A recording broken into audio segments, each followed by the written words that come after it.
Di momen inilah Krai pun jadi sadar bahwa teknik nangis Alisa adalah teknik yang telah mengalahkan sebuah kemampuan Dogeza milik Krai. Jika ada orang yang bisa merubah penilaian dari semua orang di dalam negara ini, maka cara nangis dari Alisa adalah satu-satunya cara. Di momen itulah Krai pun mulai berbisik kepada semua orang dengan niat untuk dapat memanas-manasi mereka. Dengar, ini adalah masalah besar. Kalian belum tahu kan, Alisa punya level ngambek yang berbahaya. Kalau dibiarkan, levelnya akan semakin bertambah parah. Tahap pertama, dia cuma nangis di pojokan. Tahap kedua, dia bakalan guling-guling di lantai, mirip kayak sekarang. Tahap ketiga, Alisa bakalan cari lumpur buat bisa guling-guling di sana. Dan tahap keempat, ini yang paling gila. Tuan Putri Alisa bakalan buka bajunya sendiri. Lalu dia bakalan lari keliling negara ini sambil terus nangis-nangis. Alisa yang kebetulan mendengarnya kini akhirnya langsung berdiri sambil marah-marah kepada Krai.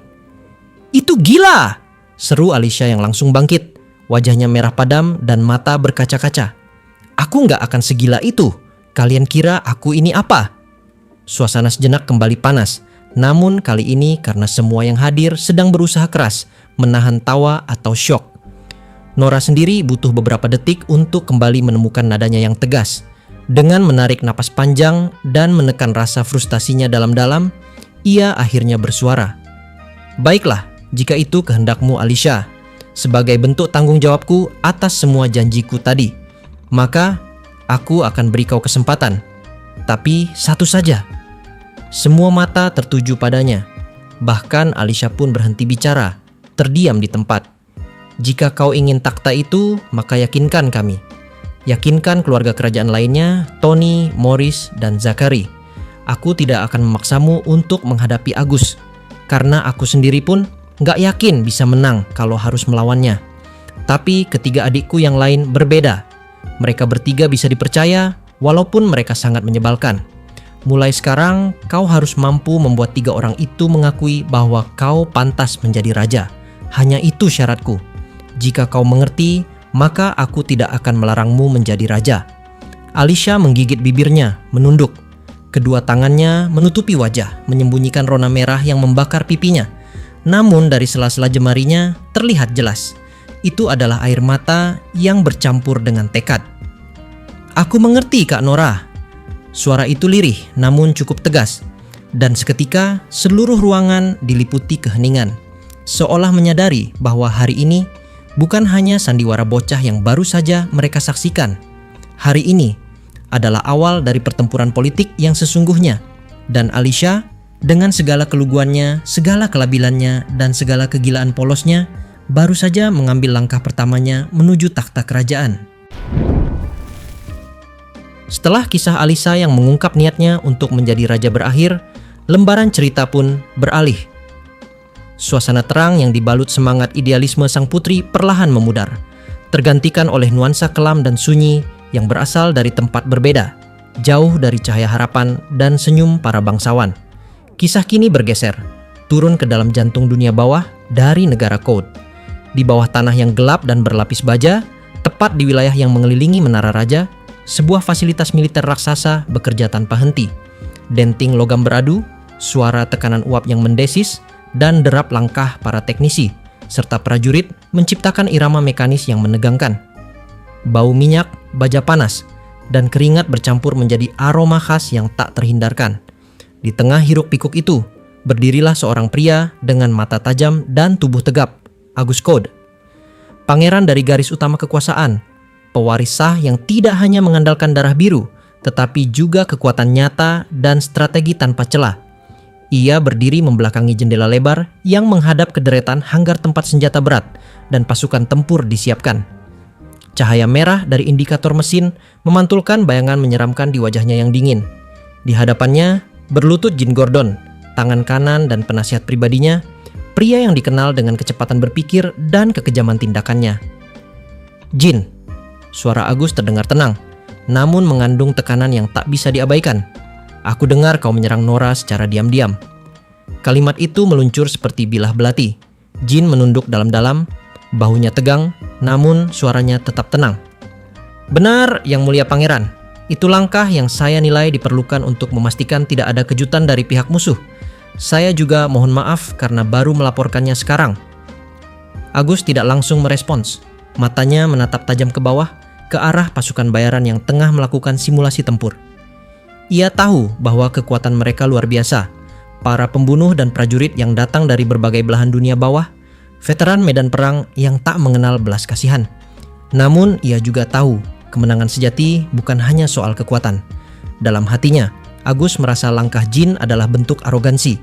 Ia tak pernah memerintahkan penyerangan langsung terhadap Nora. Meskipun pengumuman raja soal suksesi memang telah membuka ruang untuk bergerak lebih agresif. Tapi baginya, menyerang secara diam-diam hanya akan merusak reputasinya.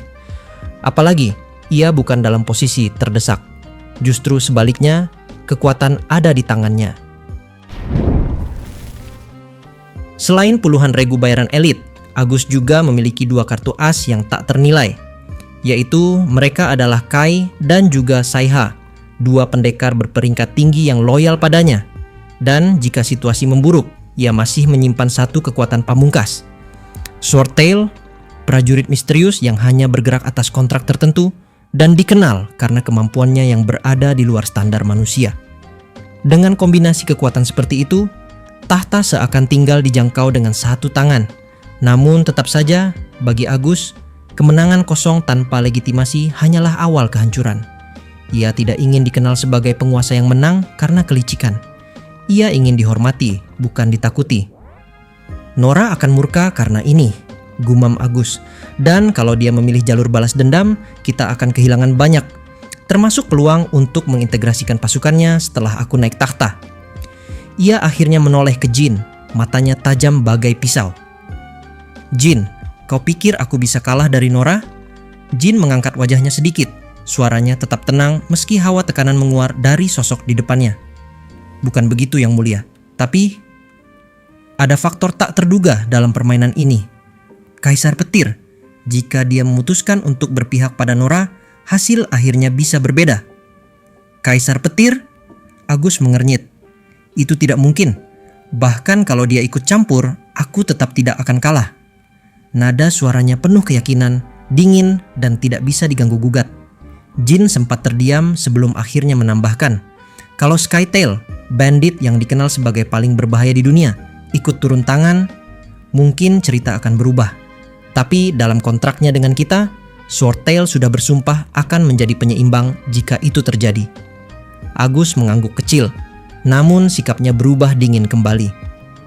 "Aku tahu kau sudah berusaha meningkatkan kekuatan kita. Aku beri otoritas bukan untuk membiarkanmu bergerak seenaknya." Jin diam, menahan napas. Ia tahu Agus adalah pemimpin yang tenang, tapi bukan berarti pemaaf. "Aku ampuni kali ini," lanjut Agus. "Tapi satu hal yang perlu kau pastikan. Pasukan Nora yang ditangkap, mereka masih hidup kan?" "Tentu, Yang Mulia. Mereka tetap rakyat Code. Tak ada satupun yang diperlakukan kasar. Saya bisa pastikan itu, dan juga saya bisa jamin itu." Agus menghela napas perlahan, lalu menunduk, menatap Jin dari ketinggian seperti seorang hakim memutuskan nasib terdakwa. "Bagus, semua masalah ini akan segera berakhir." Matanya menatap ke arah menara raja di kejauhan. Bayangannya terpantul samar di jendela logam yang dingin. Dalam benaknya, sang raja sudah hanya tinggal nama. Menurut laporan terakhir dari informan medis istana, umur ayahnya tinggal hitungan hari. Beberapa gangguan memang muncul, tapi tak satu pun cukup kuat untuk menggoyahkan rencananya. Tidak Alisa, tidak Nora, dan bahkan bukan para hunter hebat sekalipun. Di antara pusaran kekacauan, Agus adalah pusatnya. Dan tak ada satupun yang mampu menyentuhnya sejauh ini. Yang perlu ia lakukan sekarang hanyalah satu, menyingkirkan penghalang terakhir dan mengambil langkah menuju menara tertinggi di Code. Di sana kursi kekuasaan menantinya, dingin, tinggi, dan memanggil namanya dengan bisikan kemenangan. Namun jauh di dalam dirinya, suara kecil berdesir. Sebuah rasa yang tidak bisa ia jelaskan. Bukan ketakutan, bukan keraguan, tapi sesuatu yang menyerupai firasat. Dan firasat dalam dunia politik dan perang terkadang lebih tajam daripada statistik. Namun Agus memilih mengabaikannya. Karena di dunia tempat kekuatan adalah hukum, ragu berarti mati. Dan dia, Agus Kout, calon raja masa depan, tidak punya waktu untuk keraguan. Nah, dengan semua potongan cerita di atas, sebenarnya kita pun sudah dapat membuat kesimpulan. Intinya, semua pandangan kita tentang Agus tidak sepenuhnya benar. Faktanya, Agus sama seperti Nora. Dia bukan pengecut, dan juga dia tidak pernah menyerang secara diam-diam, apalagi menyerang dari belakang, kalaupun harus berperang. Agus akan melakukannya secara terang-terangan, bukan seperti pecundang yang menyerang ketika lawan tidak siap. Karena pada dasarnya, Agus adalah anak raja nomor 1. Jadi dia lebih mengerti daripada siapapun bahwa raja yang pecundang itu sama sekali nggak pantas buat jadi raja dari negara Kout. Itulah yang menjadikan alasan kenapa Agus marah kepada Jin. Namun karena Jin adalah ahli taktik yang sangat berguna bagi Agus di dalam perang ini, maka suka tidak suka, Agus pun harus tetap mempertahankan dia sekaligus memaafkan kesalahannya. Walaupun itu adalah kesalahan yang sangat fatal. Setelah cerita dari Agus sudah selesai, maka scene pun kini kembali berpindah, tepat menuju ke dalam sudut pandang dari Krai lagi. Malam itu kami menginap di markas Norasan. Meski wilayahnya penuh dengan para prajurit tangguh dan aturan ketat, Putri Alisha tetap menjadi pusat perhatian. Tak peduli dimanapun dia berada, pesonanya seakan menyinari tempat itu. Tentu saja, Tuan Putri memang memiliki kepribadian yang ceria dan mudah bergaul. Ia tak punya aura mengintimidasi seperti Norasan, yang bisa membuat orang segan hanya dengan tatapan. Di antara semua putri kerajaan yang pernah kutemui, mungkin hanya Selene yang bisa menyainginya dalam hal popularitas. Yang lebih melegakan, kondisi Tuan Putri juga tampak membaik setelah banyak berinteraksi dengan dunia luar. Seolah ada kekosongan dalam dirinya yang perlahan mulai terisi. Kekosongan yang selama ini terkurung di balik dinding istana. Pagi harinya, sebelum keberangkatan, Norasan bahkan repot-repot keluar dari gedung hanya untuk mengantar kami. Itu pemandangan langka. Biasanya, dia lebih suka memberi perintah dari balik jendela bentengnya. Kalau suatu saat ingin kembali, datang saja. Bahkan kalau kau mau tinggal lebih lama di sini pun tidak masalah. Akan jadi pengalaman berharga untukmu, katanya sambil menatap lembut. Putri Alisha mengucapkan terima kasih dengan mata berkaca-kaca. Tadinya kukira dia akan bersedih saat waktunya pergi tiba. Namun setelah semalam mereka berbincang panjang. Padahal itu adalah pertemuan pertama mereka. Hubungan mereka langsung menjadi akrab. Norasan lalu berpesan dengan nada serius, "Skytail, Thousand Trick, Kaisar Petir, tolong jaga Alisha baik-baik. Mungkin wilayah Tony aman, tapi Alisha memiliki posisi yang cukup unik. Tidak menutup kemungkinan akan ada orang yang berniat buruk padanya." "Tenang saja Nora," jawab Krahi tertawa ringan. "Kami bertiga di sini. Adikmu akan jadi orang paling aman di seluruh Kout." Swordtail hanya mendengus sambil memalingkan muka, sementara Norasan tiba-tiba memandangku, seolah sesuatu terlintas di benaknya. "Oh iya Krai, kau kenal orang ini?" Dengan satu jentikan jarinya, sebuah gambar muncul di udara. Ilusi sihir dengan resolusi yang tajam.